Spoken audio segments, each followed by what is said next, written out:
Assalamualaikum warahmatullahi wabarakatuh. Salam sejahtera bagi kita semua. Semoga senantiasa dalam perlindungan Allah Subhanahu wa taala. Kami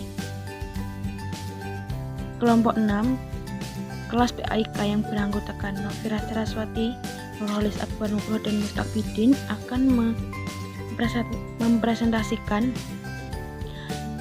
meningkatkan kemampuan diri melalui supervisi dari mata kuliah etika dan profesi keguruan yang diampu oleh Bu Dosen Nurrahmi Sonia MPD.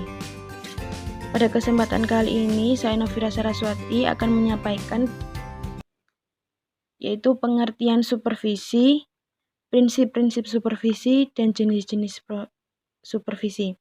Yang pertama yaitu A.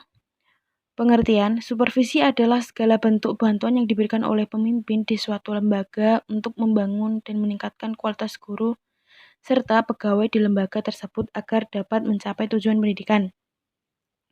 Pengertian ini atau supervisi ini memiliki pengertian lain, yaitu merupakan suatu aktivitas di mana adanya pembinaan terencana untuk membantu para guru dan pegawai sekolah. Meskipun tujuan akhir dari pemberian supervisi adalah siswa atau peserta didik terhadap hasil belajar, namun yang diutamakan adalah bantuan kepada guru, karena guru adalah pelaksana pendidikan. Beberapa pendapat dari beberapa tokoh ini mengenai pengertian supervisi, yaitu dari Kimball Wiles, supervisi merupakan suatu bantuan dalam pengembangan serta peningkatan situasi belajar mengajar yang baik. Yang kedua, Badan Kajian dan Pengembangan Pendidikan dan Kebudayaan. Supervisi pendidikan sebagai segala usaha yang memberikan kesempatan kepada guru untuk berkembang secara profesional, sehingga mereka lebih mampu lagi dalam melaksanakan tugas pokoknya, yaitu memperbaiki dan menyempurnakan proses belajar mengajar. Selanjutnya, B yaitu prinsip-prinsip supervisi. Prinsip-prinsip supervisi di sini ada 7. Yang pertama itu ilmiah, artinya supervisi memiliki kegiatan yang dikembangkan atau dilaksanakan harus benar, sistematis, objektif, serta menggunakan instrumen atau sarana. Yang kedua, kooperatif, supervisi pendidikan memiliki program yang dikembangkan atas dasar kerjasama antar supervisor dengan orang yang disupervisi. Ketiga, konstruktif dan kreatif, yaitu membina guru agar mampu mengambil inisiatif sendiri dalam mengembangkan situasi belajar mengajar. Keempat, realistik, supervisi telah memperhitungkan serta mencermati segala sesuatu terhadap himbauan ataupun dari supervisor untuk pelaksanaan pendidikan, serta wajib bersungguh-sungguh dalam situasi dan kondisi secara objektif. Yang kelima, progresif, bahwasanya setiap kegiatan yang dilakukan harus memiliki ukuran serta perhatian apakah di setiap langkah yang telah ditempuh mendapatkan kemajuan. Yang keenam, inovatif. Dalam hal ini supervisi berperan dalam penemuan baru sebagai ikhtiar dalam memperbaiki mutu pendidikan.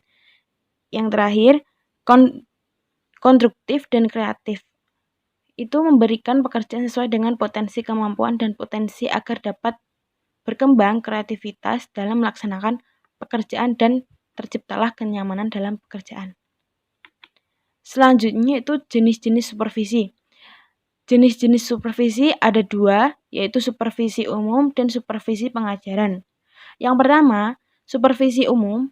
Di sini dimaksud dengan supervisi yang dilakukan terhadap kegiatan atau pekerjaan secara tidak langsung, berhubungan dengan perbaikan pengajaran, seperti pengelolaan, bangunan, serta kantor pendidikan. Yang kedua, supervisi pengajaran. Supervisi pengajaran di sini dimaksudkan dengan kegiatan berhubungan dengan pengawasan yang tertuju untuk memperbaiki kondisi baik secara personal maupun material yang memungkinkan terciptanya situasi kegiatan pembelajaran yang sesuai dengan harapan demi tercapainya tujuan pendidikan. Penjelasan selanjutnya akan disampaikan oleh Saudara Nurholis Akbar Nugroho. Melanjutkan keterangan dari Mbak Novira Saraswati, yaitu tujuan supervisi. Dalam supervisi memiliki tujuan yang pertama adalah pengembangan profesionalisme, yang kedua pengawasan kualitas, dan ketiga penumbuhan motivasi. Pengembangan profesionalisme ini dilakukan dengan pengembangan yang berdasar pada kualitas keilmuan guru, keterampilan mengajar, dan penyelesaian masalah yang menjadi kendala proses pembelajaran.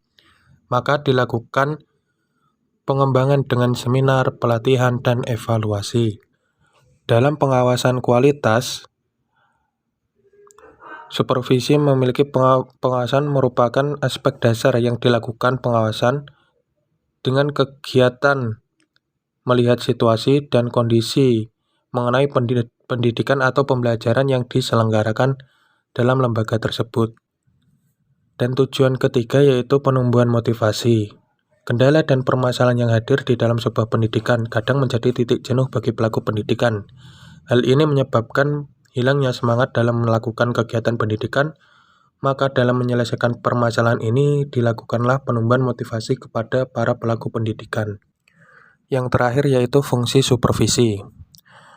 Fungsi supervisi ada 4. Yang pertama, fungsi penelitian, kedua fungsi penilaian, ketiga fungsi perbaikan, dan yang terakhir adalah fungsi peningkatan.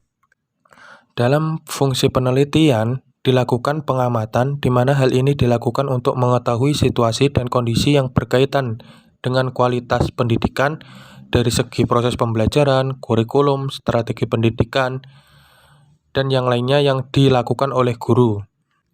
Yang kedua, fungsi penilaian. Kegiatan penilaian merupakan proses evaluasi berdasar pada data yang telah dimiliki melalui pengamatan dan penelitian yang dilakukan pada fungsi penelitian. Penilaian ini bertujuan untuk mengetahui kualitas pendidikan apakah terdapat kemajuan atau kemunduran. Fungsi ketiga yaitu perbaikan. Pada fungsi ini, supervisi berfungsi untuk melakukan perbaikan terhadap aspek-aspek negatif atau kendala yang terjadi dalam proses pendidikan.